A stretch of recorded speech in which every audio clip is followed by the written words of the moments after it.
함께 말씀을 찾아서 읽겠습니다.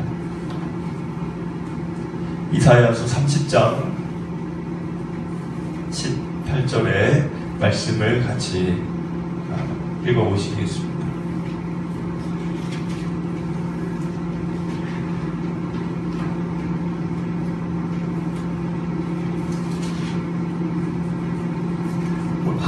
함께 읽으시겠습니다. 그러나 여호와께서 기다리시나니 이는 너희에게 은혜를 베풀려 하시니요 일어나시리니 이는 너희를 긍휼히 여기려 하시리라. 대저 여호와는 정의의 하나님이시라. 그를 기다리는 자마다 복이 있도다. 아멘.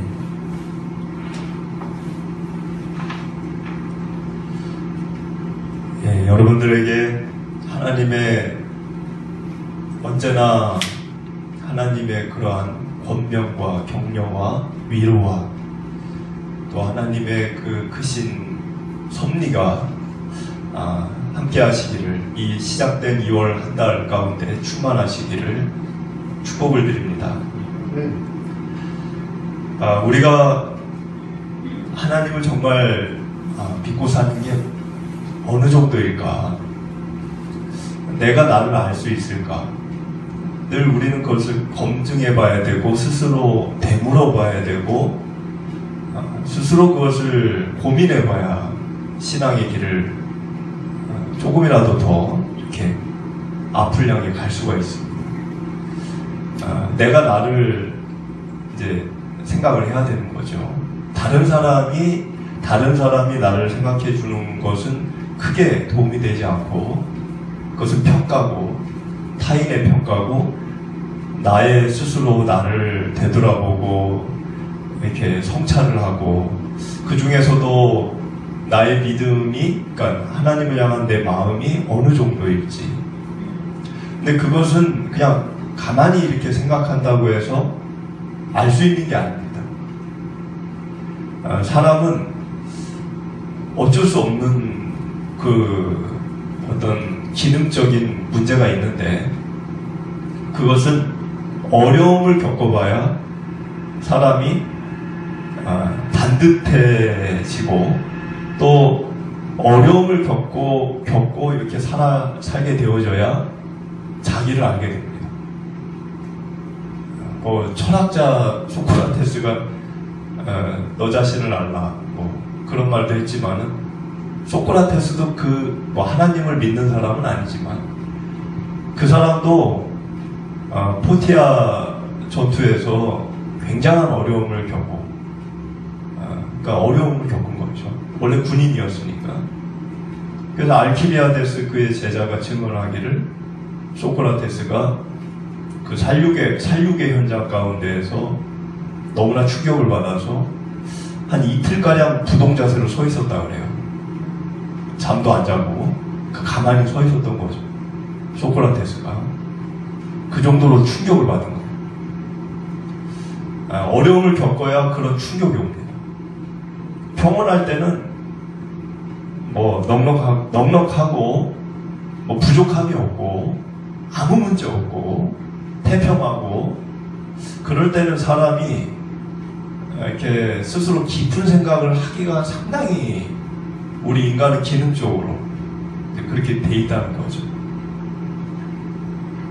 그래서 하나님이 이제 어려움을 우리에게 주실 수도 있습니다. 고난의 길을 가게 할 때도 있고.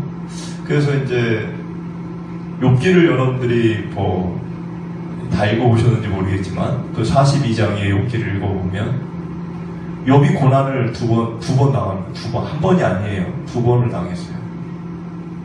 처음에는 하나님이 이제 몸에는 손대지 말라고 했고, 두 번째는 몸은 손대되 생명은 손대지 말라고 했죠. 그러니까 생명 하나 남겨놓고 다 그냥 엄청난 고통 가운데 이제 처해진 거예요. 근데 그때 이제 잘 알다시피 세 친구가 찾아오죠. 엘리바스, 빌닷, 소발. 근데 이 세 친구들이 와서 처음에는 일주일간 아무 말도 안 했습니다. 왜 아무 말도 안 했을까요?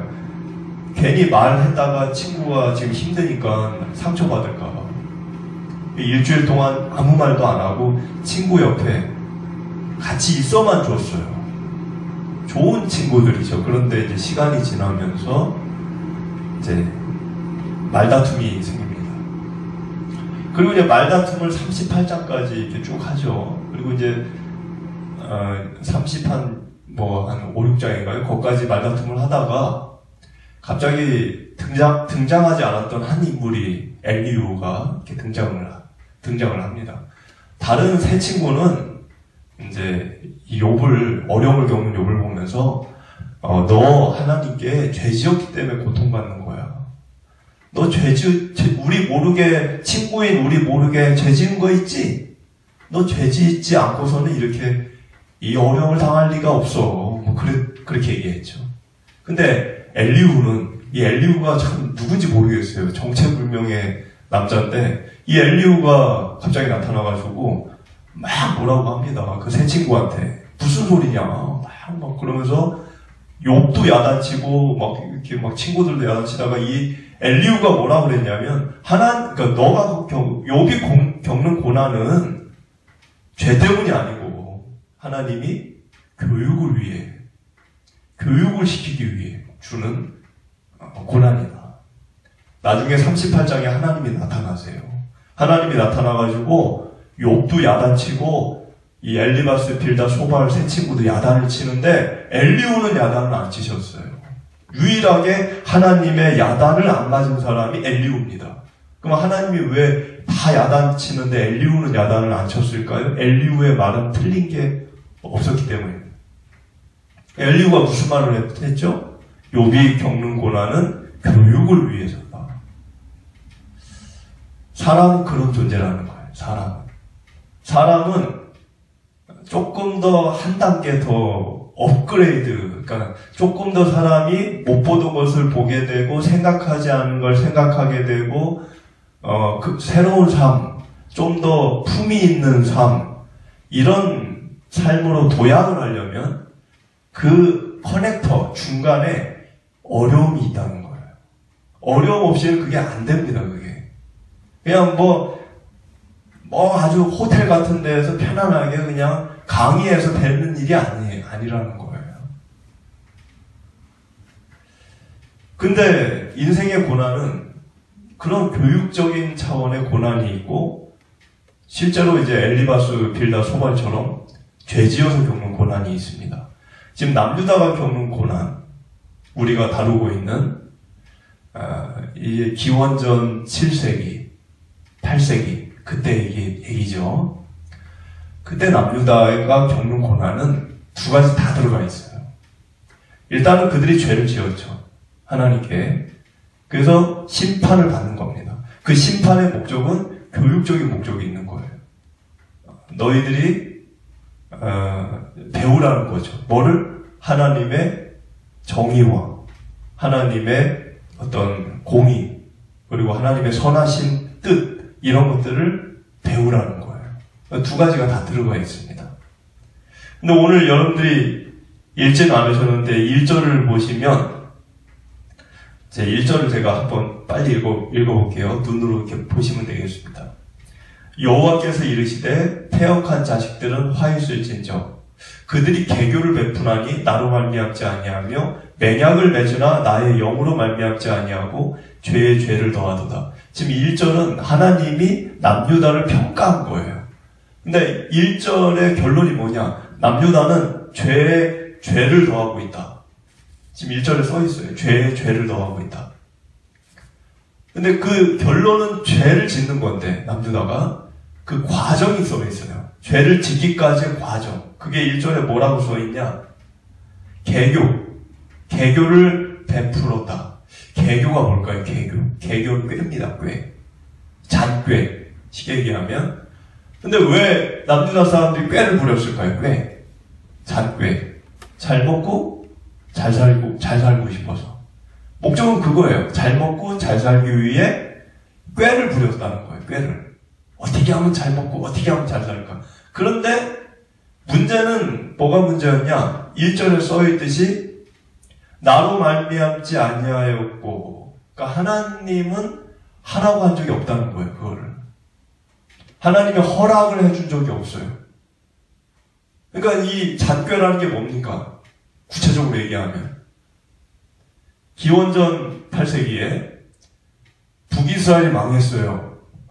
북이스라엘이 누구에게 망했어요? 아수르에게 망했어요. 남유다는 살아있어요, 아직까지.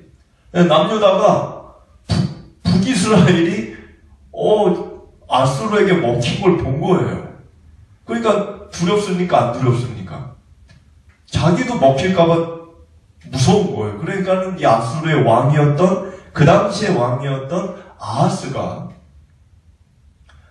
무슨 짓을 하냐면, 저 북쪽 나라 아수르한테 점령당한 거 보니까 잔인하게 죽임을 당하네? 벌벌벌 두렵고 무서운 거예요. 그러니까 이 아하스가 아수르에게 잘 보여야 되겠다. 그래서 아수르한테 잘 보여야 되겠다. 싹싹 빌어야 되겠다.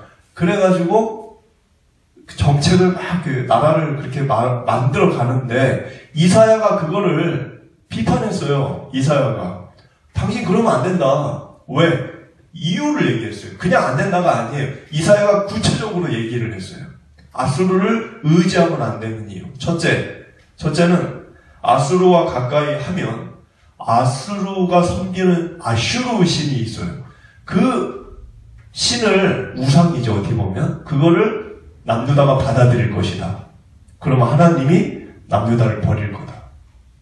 그러니까 아수르를 의지하지 말아라. 두 번째는 아수르를 의지하면 살 것 같지만 아수르를 의지하는 순간, 그 순간부터 아수르의 침략적인 그 아주 발톱을 내밀고 있는 그 침략적인 마음에 나라의 빗장의 문을 열어주는 꼴이 된다.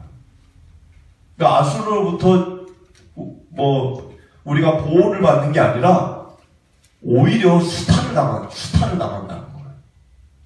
그거를 얘기했어요. 근데 이 아하스 왕이 너는 떠들어라. 너는 떠들어라. 나는 네 생각에 동의 안 한다. 그래서 아수르 왕에게 자기가 신하인 걸 자청을 했어요. 자기가 신하라고 자청을 했다. 그리고 왕궁에 있는 보물을 다 긁어다가, 심지어는 성전에 있는 기물까지 다 긁어다가 아수르 왕에게 바쳤습니다. 그리고 이사야가 지적했던 대로 이 아하스 왕이 아수르의 우상신을 앞에서 찬양과 경배와 제사를 드립니다. 그게 잔꾀라는 거예요. 그런 게. 난 이렇게 저렇게 하면 내가 잘 살 수 있을 것 같아? 그건 내 생각이지. 그건 내 생각이지. 하나님께 물어보면 아니라는 거예요. 그래서 1절에 맹약을 맺으나, 사실 이 맹약은 지금 제가 아수르 얘기만 했는데, 이 맹약은 히스기야 시대에, 그러니까 아하스 왕의 아들이 히스기야. 아하스 왕은 죽었어요.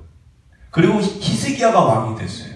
근데 히스기야가 왕이 됐는데, 히스기야 여러분들 좋은 왕으로 우리가 생각하잖아요. 그 사람 시대에 일부 나라 지도자들이 우리가 저 아수르로부터 계속 협박당하고 막 지금 이러는데 우리가 살려면은 애굽을 의지해야 돼요, 이랬다는 거예요. 지난주 제가 말씀드렸죠. 이사야가 애굽을 의지하지 말라고 뻘거벗고 팬티도 안 입고 3년을 돌아다녀요.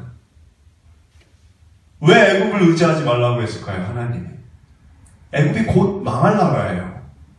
곧 망할 나라를 의지하고 뭐합니까? 같이 죽는 거죠. 그런데 히스기야 시대에 일부 지도자들은 애굽을 의지해야 된다 해서 사신을 보냈어요. 애굽에 사신을 보내서 협정이라고 그러죠. 어떻게 보면 나라와 나라 간에 그런 협정을 맺고, 그리고 똑같은 짓을 한 거예요. 애굽에 수많은 보물을 갖다 바쳤어요. 애굽이 그걸 다 받았어요.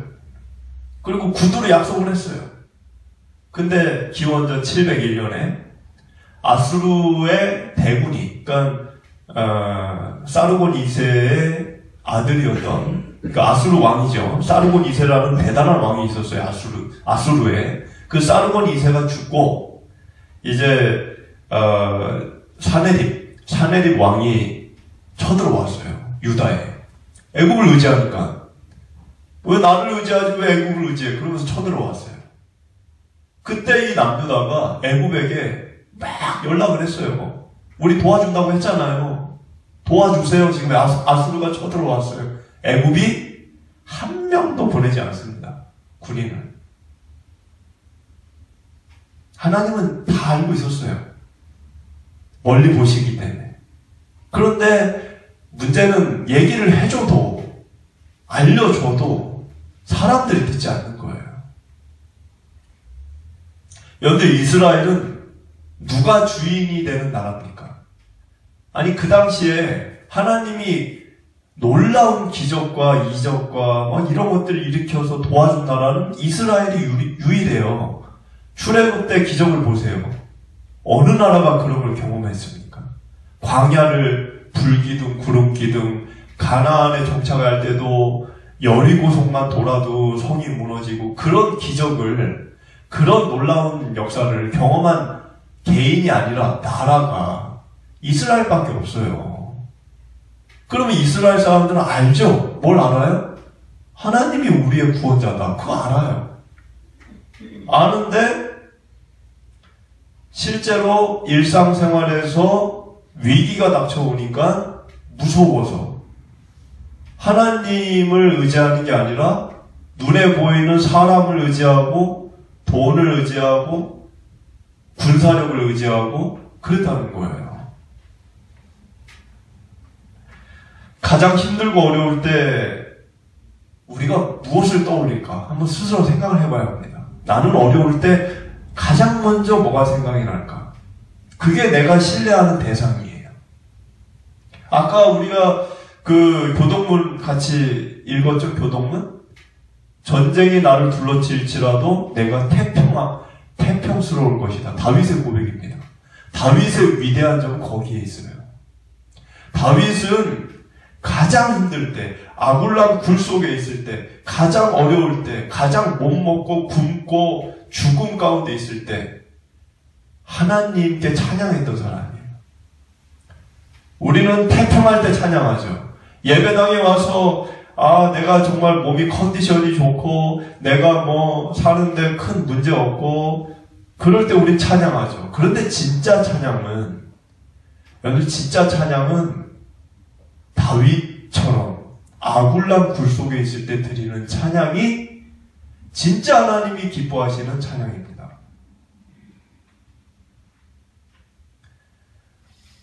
사람들이 왜 하나님을 등지고 세상을 향해 갈까?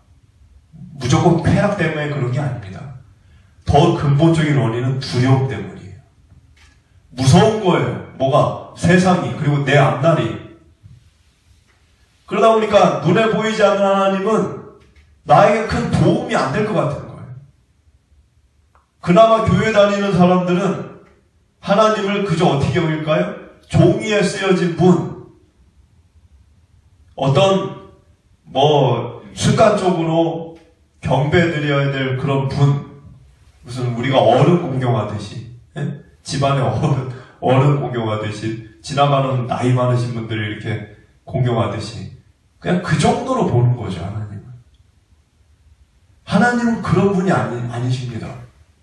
우리를 만드셨고 우리의 죽음을 주관하시고 나라와 나라의 모든 역사를 통치하시고 다스리시고 영원한 나라를 이끌어 가시는 우주 만물의 주제, 만유의 주제 되시는 하나님이세요. 너무 우리는 하나님을 가볍게 여길 때가 있지는 않나 이런 생각을 합니다. 그래서 하나님은 1절에서 그런 남유다 사람들 뭐라고 얘기해요? 패역한 자식이라고 얘기해요. 패역한 자식. 왜 패역했다는 거예요? 이거 진짜 아주 아주 그냥 막 진짜 이거는 가망이 없는 애들한테 우리가 하는 이야기인데 패역한 자식. 하나님이 누군지를 모르는 거야, 이스라엘 사람들이. 그렇게 도와줬는데, 아수르 의지하고 애굽 의지하고 하나님은 생각하고. 여러분들 2절 같이 읽어보겠습니다. 2절. 그들이 바로의 세력 안에서 스스로 강하게 하며 애굽의 그늘에 피하려 하여 애굽으로 내려갔을 때 나의 입에 묻지 아니하였도다. 히스기야 시절에 사람들이 애굽을 의지합시다 그랬다는 거예요. 애굽을 하나님을 의지하는 사람은 없어요. 애굽을 의지하자. 하나님은 도리어 이사야를 통해 3년간 애굽을 의지하지 말라 그랬어요. 그러거나 말거나 애굽 의지하자. 근데 이 근본적인 마음이 뭐냐? 2절에 잘 써있어요. 2절에 뭐라고 써있냐면 스스로 강하게 하며. 여러분들 스스로 우리가 강해질 수 있을까요? 많은 사람들은 내 주먹을 믿는다. 그 기조가 있어요. 말은 그렇게 안 해도 살아가는 철학의 어떤 무의식 세계에 그 기조가 담겨 있어요. 내가 나를 책임진다. 내가 나를 이끌어간다. 내가 나를 만든다. 나는 강해질 수 있다.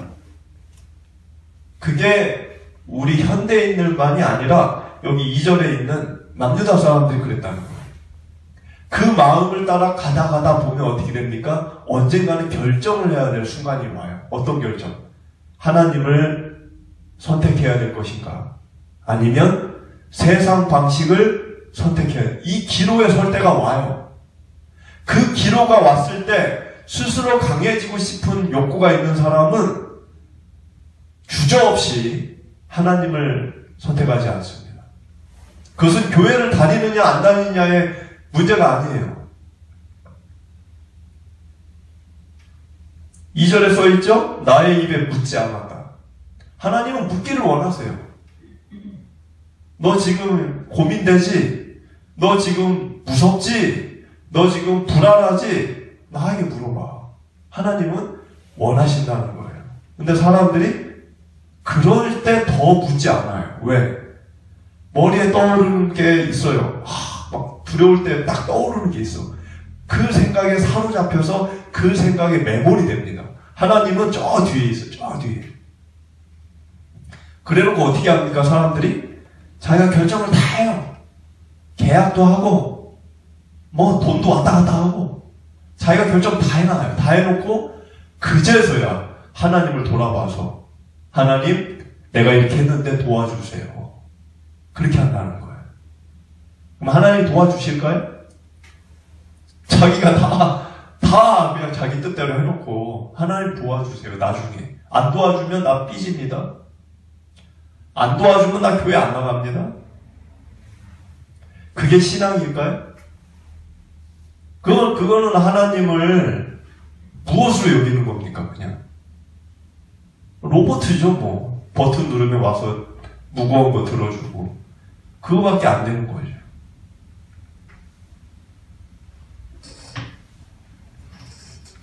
우리가 왜 무엇을 결정하고 행하기 전에 하나님께 먼저 엎드려서 무릎 꿇고 기도하고 말씀을 보면서 깊이 생각하고 주님의 뜻이 과연 어디에 있을지 고민하고 그래야 될까요? 왜 그래야 될까요? 내 뜻대로 세상 일이 되지 않기 때문에 그렇습니다.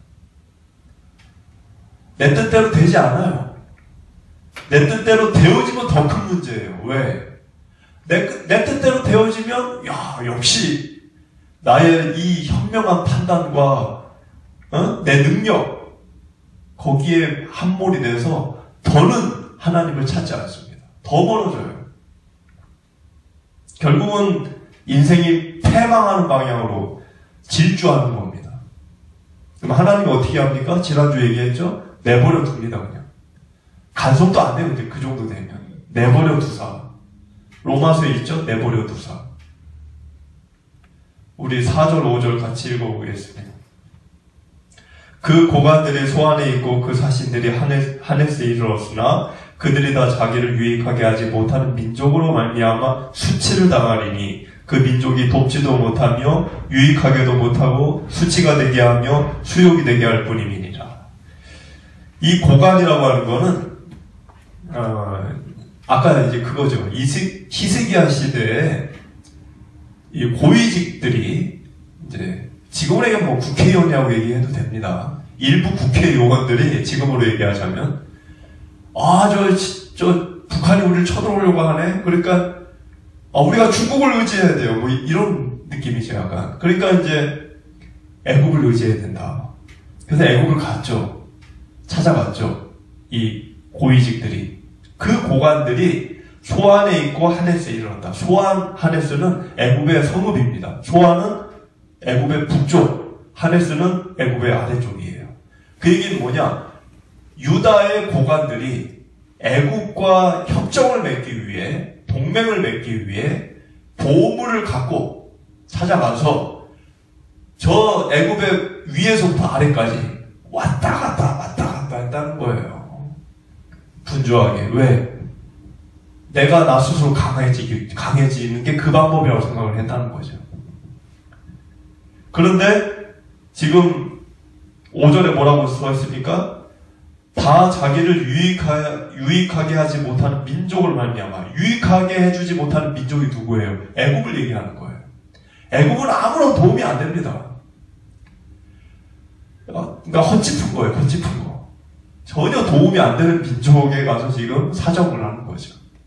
그래서 오히려 수치를 당하고 수욕을 겪게 된다는 거. 그 얘기를 좀 하고 있습니다. 6절을 읽어보겠습니다. 6절. 네겝 짐승들에 관한 경고라. 사신들이 그들의 재물을 어린 나귀 등에 싣고 그들의 보물을 낙타 한 장에 얻고 암사자와 수사자와 독사와 및 날아다니는 불뱀이 나오는 위험하고 곤고한 땅을 지나 자기에게 무익한 민족에게로 갔으나. 자, 여러분들 이 6절이 아까 그거예요. 네겝이라는 거는 사해바다 아래쪽에 있는 네게부 사막. 이스라엘은 절반이 사막이에요. 네게부라고 하는. 그러니까 우리가 흔히 아는 예루살렘이나 텔아비브나 그거는 거기는 국토의 절반이 사막인데 그 남쪽이고, 사막이 남쪽이고, 텔아비브, 예루살렘, 뭐 이런 베들레헴 뭐 이런 데는 그 사막보다 위에 그나마 사막이 아닌 그런 도시죠. 근데 네겝이라고 하는 거는 이스라엘 남쪽에 있는 사막을 얘기하는 건데 거기를 내려가야 애굽이 나와요. 그러니까 이 고관들이 여기 지금 6절에 있는 대로 나귀, 낙타 이런 거에다가 막 돈이고 보물이고 막 잔뜩 싣고 애굽에게 잘 보이기 위해 가는 거예요. 근데 갈 때 사막이니까 옛날이잖아요. 그러니까 얼마나 위험합니까? 뭐 들짐승들도 있고, 그러니까 사자, 여기 써있죠. 사자, 독사, 불뱀 뭐 이런 것들이 있는데 거기를 그냥 가는 거예요. 하루 이틀 가는 게 아니죠. 걸어가니까 목숨을 걸고 가는 거예요. 지금도 여러분들 우리가 나 스스로 뭔가 내 인생을 책임지려고 하는 분들을 가만히 보세요. 그분들이 편안하게 사는 게 아니에요. 목숨을 걸고 합니다. 목숨을 걸어요. 어디 투자를 하더라도 진짜 뭐 이건 인생을 거는 거예요. 일을 하더라도 진짜 과로사할 정도. 왜? 스스로 내가 나를 책임져야 된다고 생각하니까. 똑같은 거예요. 이게 표현만 다른 거지 인간의 본성, 심리가 같은 거예요. 그런데 하나님은 그게 안쓰러운 거죠. 그냥 나에게 와서 내 도움 속에서 나의 그늘 아래서 인생을 펼치면 얼마든지 될 수 있는 일이 많은데 내가 하지 말라는 거를 굳이 해가면서 스스로 그렇게 인생을 책임지려고 저렇게 목숨 걸고 저렇게 하나님 볼 때 안쓰러운 거죠. 그래서 7절을 보니까 이제 애굽의 도움은 결국은 헛되고 무익한. 그러므로 내가 애굽을 가만히 앉은 라합. 라합이라는 게 뭐냐면 이 지역에 그 당시 신화예요. 신화. 전설적인 뭐 그런 이제 뭐 전설의 이야기죠. 신화인데 신화죠. 그러니까 바다 괴물이 있었다. 뭐 바다에 괴물이 있었다. 그 괴물을 라합이라고 고대근동에서 이렇게 일컬었습니다. 근데 이 바다의 괴물이라고 상상을 해보면, 바다에 괴물이 있으면은 여러분들 바다를 막 휘젓고 다닐 거 아니에요, 바다를 막. 파도가 막 칠 거 아니에요, 휘저을 때마다. 그런데 애굽의 별명이 한때 라합이었어요. 왜? 애굽이 강대국일 때가 있었잖아요. 애굽이 강대국일 때는 배를 타고 다른 나라를 막 그렇게 힘들게 하는 때가 있었어요. 그래서 애굽의 별명이 라합이었어요, 라합. 근데 지금 7절에 뭐라고 써있죠? 내가 애굽을 가만히 앉으라. 아니 그 옛날에는 용맹스러웠던, 정말 막 천지를 지축을 흔들던 그 라합이 지금은 어떤 상태예요? 7절을 보니까 가만히 앉아있는 거예요. 눈만 껌뻑껌뻑. 왜? 겁먹어서. 누구한테? 아수르한테. 아수르가 그만큼 셌어요 그때. 그러니 그 아수르가 남녀다를 치는데 애굽이 가겠습니까? 무서운데? 아무도 안 와요. 8절을 읽어보겠습니다. 이제 가서 백성 앞에서 서판에 기록하며 책에 써서 후세에 영원히 있게 하라. 9절 대저에 있는 패역한 백성이요 거짓말하는 자식들이요 여호와의 법을 듣기 싫어하는 자식들이라.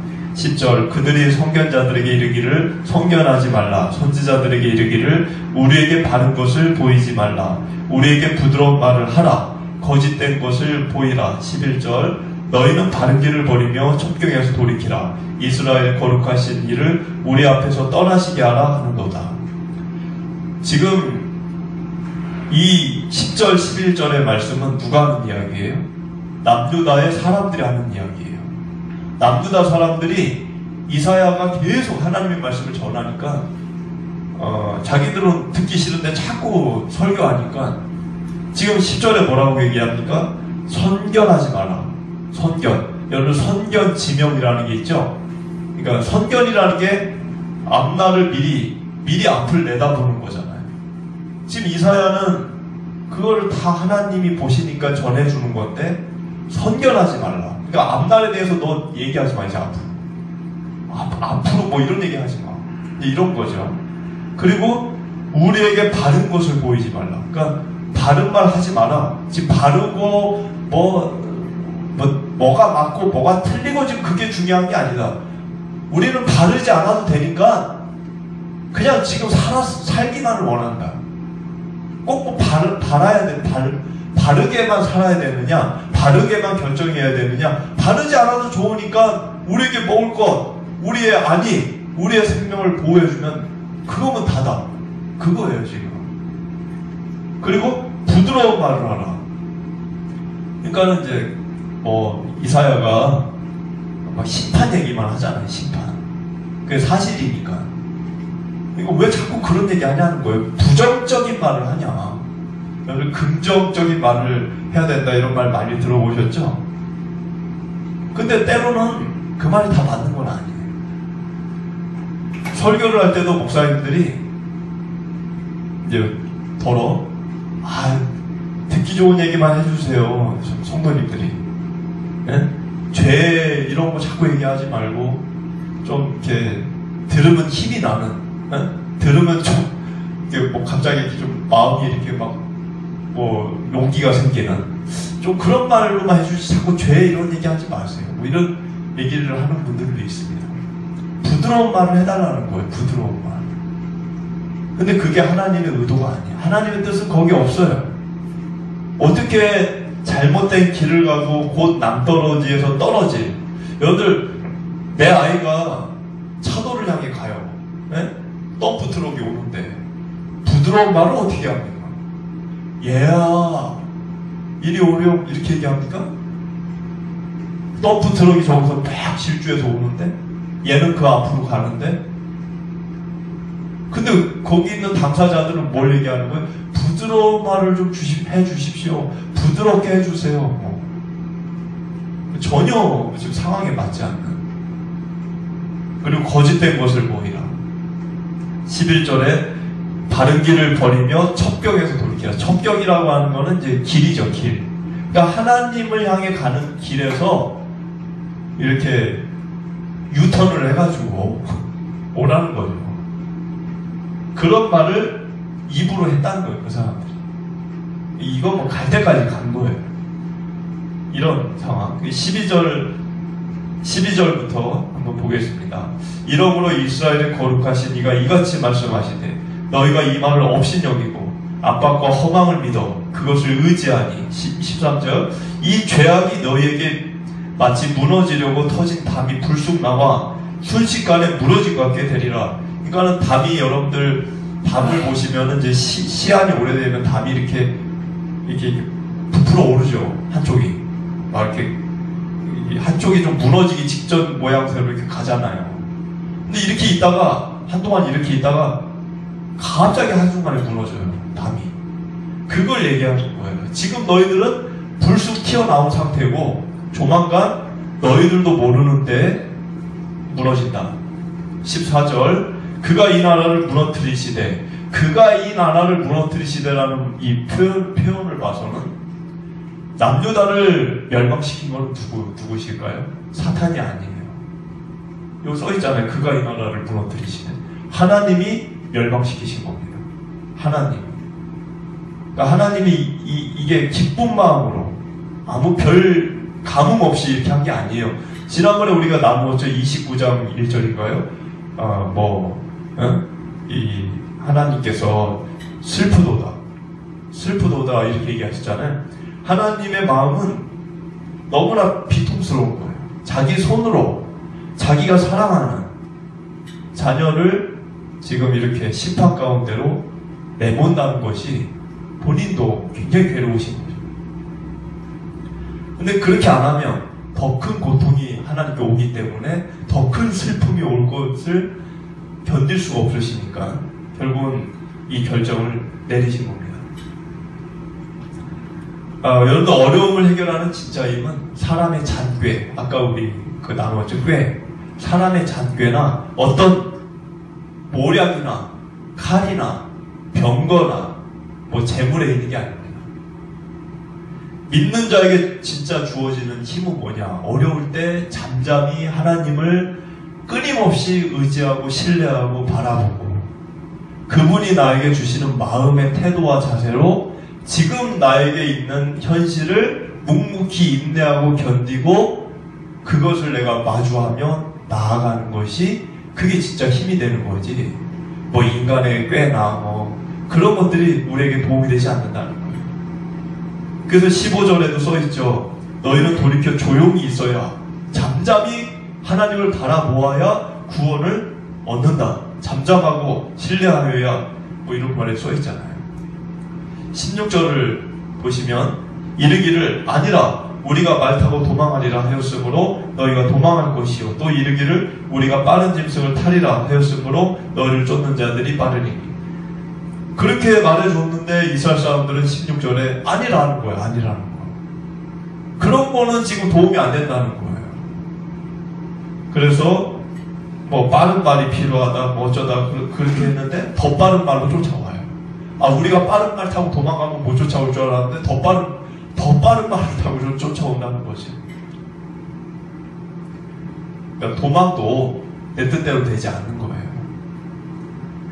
유다는 안식이 아닌 곳에서 안식을 찾으려고 했고 즐거움이 아닌 것을 즐거움으로 삼고자 했고 그리고 누리려고 했다는 거예요. 그 결과는 도망입니다. 사로잡힘. 도망하면서도 정신을 못 차려요. 17절을 읽어보겠습니다. 한 사람이 꾸짖은 즉 1000사람이 도망하겠고 5이 꾸짖은 즉 너희가 다 도망하고 너희 남은 자는 겨우 산꼭대기에 깃대가 없겠고 산마루 위에 기치 같으리라 하셨느니라. 그런데 한 사람이 1000사람을 한 사람 때문에 1000사람이 도망가고 5사람 때문에 10,000명이 이제 도망한다. 이거는 레위기 26장 8절에 레위기 26장 8절에서 하나님이 이스라엘을 축복해 주실 때 한 말이에요.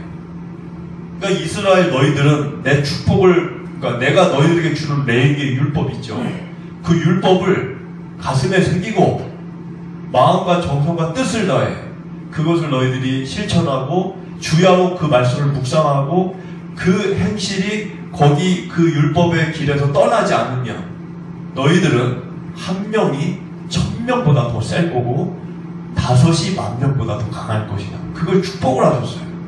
근데 그 축복은 전제 조건이 있는 축복이죠. 그냥 축복이 아니에요. 율법을 지켜야 되는 거예요. 율법을 떠나 살면은 무효한 거야. 그 축복은.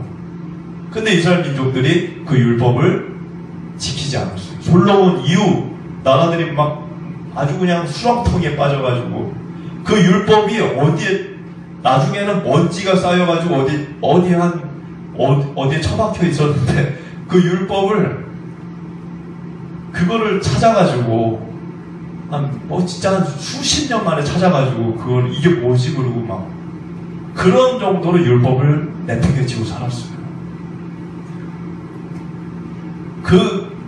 그런 결과 너희들에게 내가 축복을 했던 거를 거두고 하나님이 거두고 너희들의 적들이 너희들에게 그런 대상이 된다는 거예요.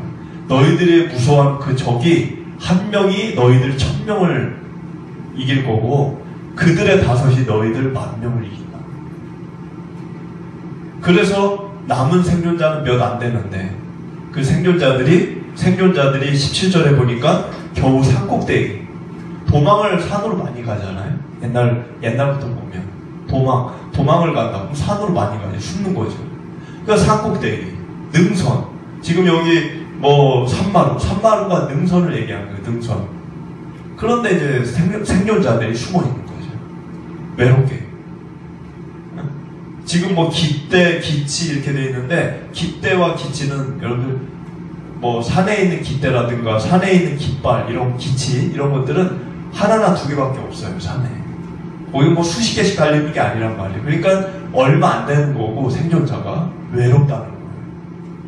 18절을 마지막으로 보겠습니다. 그러나 여호와께서 기다리시라니 이는 너에게 은혜를 베풀려 하시며 일어나시리니 이는 너희를 긍휼히 여기려 하심이라. 대저 여호와는 정의 하나님이시라. 그를 기다리는 자마다 복이 있도다. 그러니까 하나님은 이런 거를 얘기하시면서도 여전히 한쪽에는 마음의 문을 열고 계셨어요. 내가 너희들 기다린다 그래도. 그러니까 돌아와라. 아직은 심판이 진행이 안 됐어요. 이사야가 지금 얘기할 때는 아직 남유다가 망하기 직전이에요. 아직은 기회가 있는 때예요. 그들이 정말 하나님 앞에 통회하고 자복하고 회개하고 하나님 이제서라도 우리가 뒤늦게라도 이렇게 정신을 차리고 나아갑니다. 그랬으면은 하나님의 살 길을 열어주셨겠죠. 지금 18절에 써있잖아요. 그러나 여호와께서 기다리시나니 이는 너에게 은혜를 베풀려 하시며 일어나시리니 너희들이 나에게 진짜 자복하고 통회하고 회개하면 일어나겠다는 거야. 하나님이 앉아서 있는 게 아니고 이렇게 자꾸 기회를 줘도 이 기회를 언제까지 줘야 됩니까? 하나님은 사랑의 하나님이니까 영원히 기회를 주셔야 됩니까? 영원히? 그러면 정의가 없죠. 정의라고 하는 거는 죄에 대한 어떤 대가를 치러야 정의죠. 죄를 지었는데도 대가를 치르지 않는다. 그게 정의가 아니죠. 그건. 그래서 하나님이 지금 여기 분명히 얘기해요. 다 얘기하다가 18절에 대저 여호와는 정의의 정의 하나님이라는 얘기가 뭐예요? 다 얘기하다가 이것도 한계가 있다는 거예요. 이것도 네? 너희들에게 줄 수 있는 기회가 영원한 게 아니라는 거예요. 왜? 나는 정의의 하나님이라고. 우리가 세상을 잘 봐야 되는 건데 세상의 눈으로 세상의 것을 의지하며 그 안에서 내 인생의 방도를 찾아 나서면은 안 되는 겁니다. 하나님의 눈으로 세상을 봐야지 세상의 눈으로 세상을 보면 해법은 세상밖에 없어요. 근데 하나님의 눈으로 세상을 보면 세상의 해법이 하나님 안에 있다는 걸 알게 됩니다. 다윗이 그걸 본 거예요. 난 다윗 보면 참 대단한 거예요. 아까 전쟁이 나를 둘러 지칠지라도 나는 태평스러울 것이다. 그게 무슨 괜한 자신감을 하는 얘기가 아니에요. 하나님의 눈으로 세상을 본 사람만이 하는 이야기입니다. 믿음으로 내 인생을 하나님께 맡겨드리고 어려움과 위기가 올 때 하나님이 보기심을 믿고 잠잠히 그분을 기다리면서 주님이 원하고 바라시는 뜻을 향해 우리 인생을 살아가야 합니다. 비로소 우리가 그 길을 가게 되면 인생의 주인 되시는 하나님을 보게 될 거예요. 그리고 세상 모든 정의의 왕 되시는 하나님을 알게 될 것입니다. 교회 다니는 우리의 목적, 우리가 뭐 그냥 교회에 왔다 갔다 하는 게 목적이 아니고 그런 인생을 우리가 하나님한테 누리는 것이 우리의 목적이죠. 그래서 우리의 남은 이 신앙의 이 인생의 여정 위에 하나님의 그 은혜가 충만하게 함께 하시기를 축복을 드립니다.